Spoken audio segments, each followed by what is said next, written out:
Not only is making your own salad dressing easy, you can make it a lot healthier by subbing out oils that are inflammatory for more heart-healthy oils, as well as removing sugar and other additives.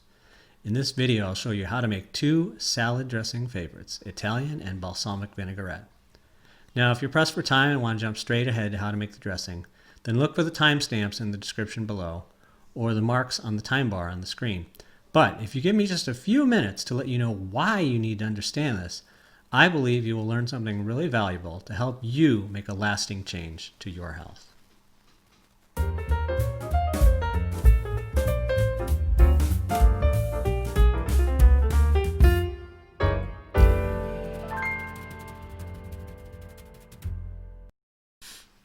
Next time you're at the grocery store, stop and take a good look in the salad dressing aisle. There are hundreds and hundreds of bottles here of every flavor and variety. Sometimes I wonder to myself, how long do these sit on the shelves and what's in this stuff? Let's take a look. Here's a raspberry walnut vinaigrette. The third ingredient, sugar. Huh? More than oil? That's next on the list, but that's a canola oil. And then corn syrup. Really? Sugar wasn't enough? All three of these ingredients are something you should be trying to get out of your diet.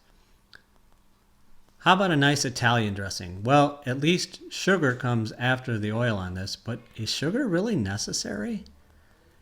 You can also see the oil is a blend of soybean and canola oil. And then look at these other additives. Wouldn't you feel better if you could take all this stuff out? You can. It's so easy. You see, when food companies use oils like vegetable and canola oil, which are processed and man-made, it's great for them because one, it's inexpensive, and two, it has a long shelf life, so they can sell more of their product. But the problem with these oils is that they're heavy in omega-6 fatty acids. The natural balance of omega-3 and omega-6 fatty acids in your body should be close to 1:1. But because of the prevalence of these processed foods that contain these high amounts of omega-6 fatty acids, health researchers have estimated that the ratio of omega-6 to omega-3 in most people is anywhere between 10:1 and 20:1. Let me say that again, 10 or 20:1. That is a far cry from 1:1. Think about it. Many of you probably fry with vegetable oil. You make a pan of brownies or a box pancake mix, add some oil. Plus, check the labels on your foods like we did here with the salad dressing, and you'll start to understand how you are really over-consuming these oils. But what's the problem? Why does having an imbalance matter? This imbalance produces a state of low-level chronic inflammation that contributes to numerous disease processes, including asthma, diabetes, obesity, cardiovascular disease, IBD, and IBS. Now, this is not something that happens overnight or even after a year. For most, like when you get inflammation from twisting your ankle or hurting your knee. It's far more subtle and is happening at a cellular level. For most people, this is a cumulative effect from years of overconsumption. Okay, all right, you say, I get it. I need to cut out a lot of processed oils. What can I use instead? Use heart-healthy oils instead. And for our salad dressings, cold-pressed oils are perfect because they don't need to be cooked. Olive oil, macadamia nut oil, and avocado oil are all great candidates. Without any further ado, let's show you how easy it is to make delicious homemade salad dressing.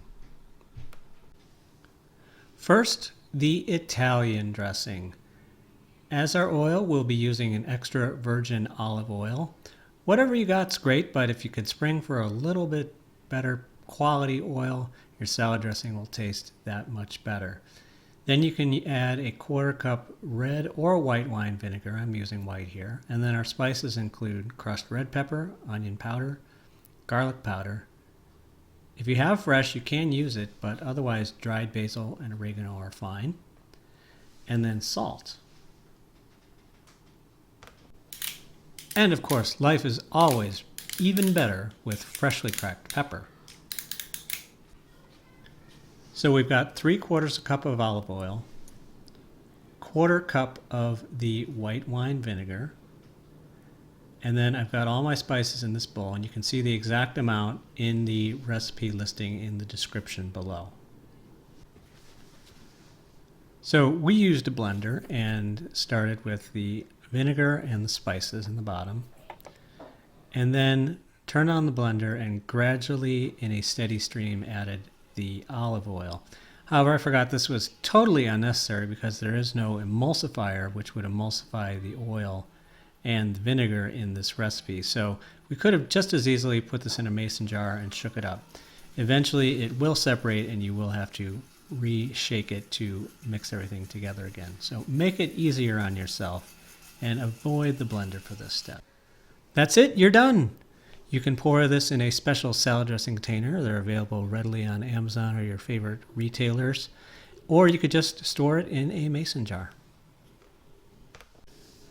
Next is the balsamic vinaigrette. We will again use our extra virgin olive oil and balsamic vinegar, of course. We'll be using an emulsifier with this recipe with Dijon mustard and a little bit of honey, and then a little bit of salt and freshly cracked pepper. And that's it. In a small bowl, add the honey and mustard and salt and pepper. And you can find the amounts in the description down below. And then add your balsamic vinegar to that. And then whisk that together. So after my disastrous mess with my blender using the Italian dressing, I decided to try to do this one by hand because I knew it should emulsify with the honey and mustard, but doing it by hand turned out to be extremely difficult and tiring, and I still didn't whisk it fast enough. So if you have enough to put in your blender, this would be one where you should use the blender for. And that's all it takes to make delicious salad dressing that's nutritious and way healthier for you. You can even get these non-stick container labels at your favorite online retailer, which will allow you to label your salad dressings and peel it off without leaving a sticky residue on your containers. Thanks for watching. Trusty assistant, do you have some words you'd like to say? I have some steps for you. 1. Like this video. 2. Subscribe to Dad's Dishes and put the notifications on all. And 3. Share this video with everyone you know. And 4. Comment down below. Bye!